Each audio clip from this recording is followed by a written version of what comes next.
On est parti pour cette deuxième partie de vidéo concernant les rotations articulaires contrôlées. Dans la première vidéo, on a vu c'était quoi et quels bénéfices ça apportait. Là, on va distinguer les différents niveaux parce que chaque niveau induit différentes adaptations. Maintenant, lorsque tu fais des racks, il faut vraiment imaginer un continuum en fonction de l'intention que tu mets dans le rack, du contexte de la journée, mais aussi de la fatigue engendrée sur le rack. Donc, c'est toujours en lien avec l'intention. Pour l'intention, moi, j'aime bien prendre l'exemple de quand tu serres la main à quelqu'un. Tu peux le serrer à 10%, à 30%, à 50%, 70% et à 100%. Vraiment, c'est toi qui donnes l'intention, qui détermine ta production de force lorsque tu vas serrer la main de quelqu'un. Maintenant, il faut aussi parler du contexte. Il y a des moments où tu vas être en routine matinale, où tu vas stimuler quotidiennement toutes les fonctions articulaires, mais tu ne vas pas mettre une grosse intention parce que toi, ton but, c'est juste de maintenir. Okay, tu vas utiliser cette routine quotidiennement, tu vas stimuler l'ensemble de tes mécanorécepteurs.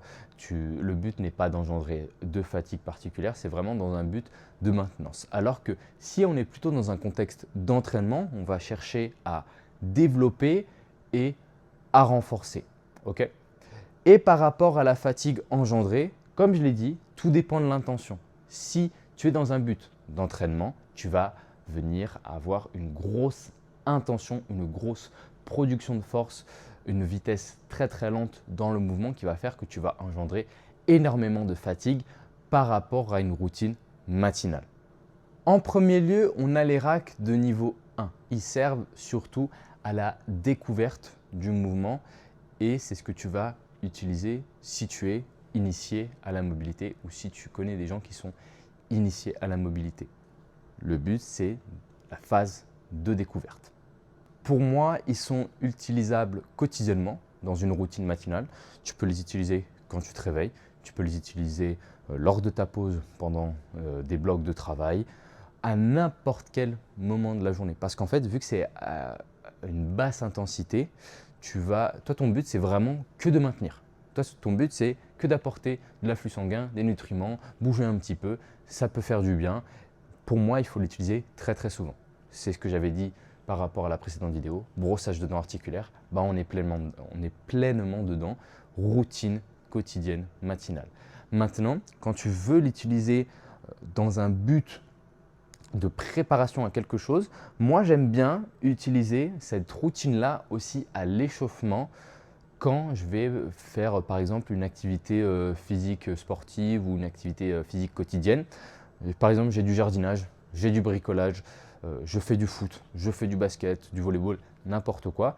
Je fais cette routine-là où je cible toutes les fonctions articulaires. Ça me prend une dizaine de minutes, mais au moins ça me permet de préparer mes articulations, mes muscles à l'effort. Bien évidemment, vu qu'on est en échauffement, on va peut-être mettre un petit peu plus d'intention, mais on reste toujours à une intensité assez modérée. Okay, on n'est pas là pour développer, on est juste là pour préparer cette fois-ci.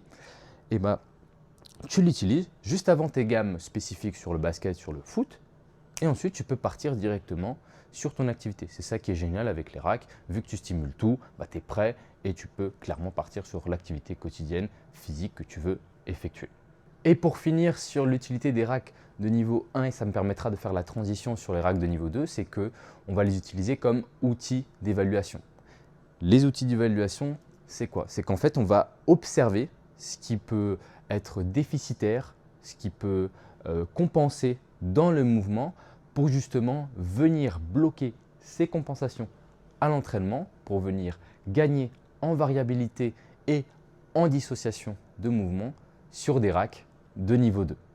Malgré tout, et je tiens à le dire, c'est qu'il y a certains racks qui sont quand même difficiles à mettre en place ou à effectuer si tu n'es pas stable. Donc moi, j'ai tendance à par exemple à mettre une main contre le mur quand je fais les racks hanches parce que ça me permet justement d'être stable et de ne pas perdre l'équilibre quand j'effectue mon rack. Donc pour certains racks, c'est bien de venir se stabiliser juste pour pouvoir correctement les faire, même si c'est dans le cas d'une routine matinale. Maintenant, on va passer sur les racks de niveau 2 où là, on va vraiment chercher à bloquer les compensations qu'on a observées sur le rack de niveau 1.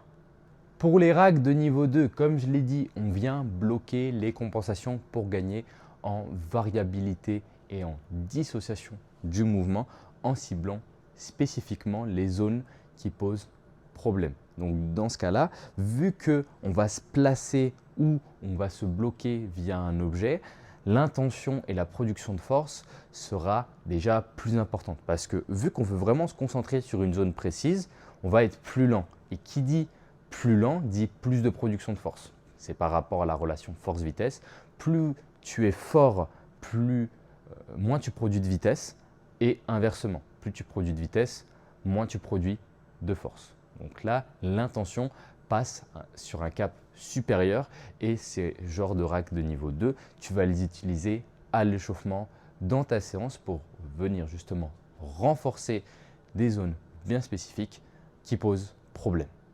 Et comme je l'ai dit, tu peux te bloquer de deux façons. Soit tu utilises un blocage passif, donc par exemple, tu vas utiliser, là, je peux te montrer un petit objet. Tu pourrais clairement utiliser ça, ok, ou tu pourrais utiliser un bloc de yoga pour justement bloquer ladite compensation qui te pose problème. Tu mettras ça entre toi et un mur, par exemple, en fonction de la compensation que tu as observée, justement pour venir la bloquer. Et sinon, il y a le blocage positionnel. Donc là, c'est de toi-même, tu vas te placer dans une certaine position spécifique pour justement venir bloquer la compensation que tu as observée. Par exemple, si tu as tendance à cambrer sur un rack spécifique, tu peux venir faire l'action inverse. Donc là, tu cambres, tu pourrais faire l'action inverse, tu viens te recroqueviller et tu effectues le mouvement. Ça te permet de bloquer complètement la compensation. C'est vraiment ça le but premier du rack de niveau 2, c'est introduire un peu plus de complexité et de dissociation. Et ensuite, on a les racks de niveau 3, donc là, c'est vraiment le stade ultime. Avant d'utiliser ces racks-là, il faut vraiment passer beaucoup de temps sur les racks de niveau 1, de niveau 2, continuer à pratiquer, parce que là, on va vraiment chercher à avoir des hauts niveaux d'intention et d'irradiation. Donc là, on va serrer très très fort, on va se contracter très très fort l'ensemble du corps pour avoir le mouvement le plus lent possible et produire un maximum de force dans un but de développement de capacité articulaire. C'est quelque chose qu'on ne fait jamais. Tu vois, lorsque tu t'entraînes au quotidien, tu vas souvent à l'échec, tes muscles, ils ont besoin pour de l'hypertrophie, pour devenir plus gros, et qui dit plus gros veut dire plus fort, tu as besoin d'engendrer une certaine hypertrophie. Et pour engendrer cette hypertrophie, il faut un haut niveau d'effort. Il faut que tu ailles proche de l'échec, voire même à l'échec, etc., etc. Mais ça, ce genre de travail, on ne l'effectue jamais sur nos articulations alors qu'elles en ont besoin aussi.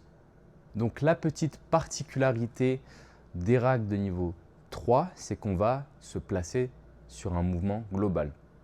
Pour prendre exemple sur la hanche, moi actuellement je l'effectue dans une position de pompe. Ça me permet de venir bloquer toutes les compensations, mais vu que c'est dans un mouvement beaucoup plus global où il y a aussi d'autres aspects à prendre en compte comme mon gainage, comme la position de mes mains, etc. etc. Il faut vraiment que je garde mon corps tout en tension pour ne pas compenser. Ça va justement m'obliger à développer de hauts niveaux d'irradiation pour ne pas compenser. Ça m'obligera à avoir un mouvement très très lent pour justement éviter de compenser. Et qui dit mouvement très très lent dit grosse production de force et dit développement de capacité. Ensuite, ce que tu pourras imaginer faire quand tu auras gagné en fluidité sur le rack de niveau 3, voire même sur des racks de niveau 2, c'est que tu peux chercher à les lester. Là, on pourrait te dire que c'est même un rack de niveau 4 parce que là, tu vas vraiment passer à un autre step, c'est que tu vas venir lester et rendre ça encore plus difficile. En tout cas, pour les 3 niveaux, vu que tu es initié à la mobilité, ça peut être hyper intéressant d'utiliser une balle ou un objet quelconque que tu vas venir serrer parce que ça va te permettre de comprendre à quel pourcentage tu produis de la force. Donc imaginons dans le contexte de routine matinale, tu peux mettre une balle dans ta main pour lorsque tu vas faire tout le haut du corps et justement tu vas essayer de serrer à 30-40%. Alors que quand tu vas faire un rack de niveau 3, tu vas essayer de serrer à 100% ou à 70%, tu vois. Et ça va te permettre justement d'avoir une idée de ce que tu dois produire en fonction du contexte. Et pour cette fin de vidéo, je vais te présenter deux types de racks qui sont souvent très oubliés, mais qui sont extrêmement utiles. Les racks capsulaires et les racks partiels. Les racks capsulaires, c'est quand tu vas uniquement utiliser la fonction primaire de ton articulation pour stresser directement la capsule. Dans le cas de toutes les articulations hormis la colonne vertébrale, la fonction primaire est la rotation, alors que pour la colonne vertébrale, c'est le fait de fléchir et de se tendre. Donc ce que tu vas faire, c'est que pour l'épaule, tu vas directement travailler sur ta rotation interne et externe pour justement venir stresser directement la capsule parce qu'elle a besoin de contraintes de torsion pour induire des adaptations.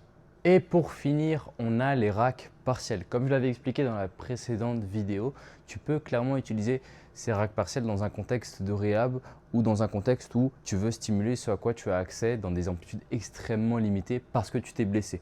Donc en fait, ça te permet toujours de bouger. Mais à l'entraînement, il y a un contexte encore plus intéressant, c'est quand tu vas vouloir passer plus de temps dans une fonction bien problématique dans le rack. Ce que je veux dire par là, c'est qu'il y a peut-être des amplitudes où tu as tendance à compenser et tu as du mal à ne pas compenser dessus. Donc ce que tu vas faire, c'est que tu vas passer du temps uniquement dans la zone bien problématique. Donc tu vas vraiment couper l'amplitude générale du rack pour justement être uniquement sur l'amplitude qui te pose problème pour gagner en compréhension du mouvement, en conscience corporelle et en fluidité. Et plus tu passes de temps dans ce genre de rack, plus tu comprends comment recruter les tissus du muscle responsable de cette fonction. Donc tu vas vraiment chercher à isoler via ce rack partiel, comprendre comment le recruter pour justement pouvoir intégrer cette sollicitation musculaire, ce recrutement musculaire dans un mouvement plus global comme un squat, un deadlift ou n'importe quel mouvement que tu souhaites effectuer. Et pour conclure sur cette vidéo, là je t'ai vraiment tout présenté, maintenant à toi de voir ce à quoi tu as besoin, où est-ce que tu te situes, est-ce que tu es initié, est-ce que tu as déjà travaillé sur ces racks, est-ce que tu peux chercher à les développer immédiatement, etc., etc. Tu peux passer à quel niveau en fonction de tes besoins, etc., etc. Maintenant, ce que j'aimerais te dire pour conclure, c'est qu'il n'y a pas d'exercice pré-planifié. C'est à toi de créer tes exercices par rapport aux fonctions articulaires que tu souhaites cibler et si tu veux les combiner. Mais ça, on en parlera dans une autre vidéo concernant les fonctions articulaires de chaque articulation ciblée parce que c'est important de les comprendre pour venir cibler la ligne de tissu qui peut nous poser problème. Et pour finir, c'est que sois patient, sois vraiment patient parce que le setup que tu veux trouver ou qui va cibler spécifiquement la ligne du tissu que tu veux stresser, eh ben, ça va prendre du temps. Il y a une certaine phase d'exploration à avoir quand tu fais ce travail de mobilité, que ce soit sur les pelles, que ce soit sur les racks, etc., etc. Il y a toujours cette phase. Donc, sois patient, sois créatif et tu trouveras ce qui te permettra de stresser ce que tu veux stresser.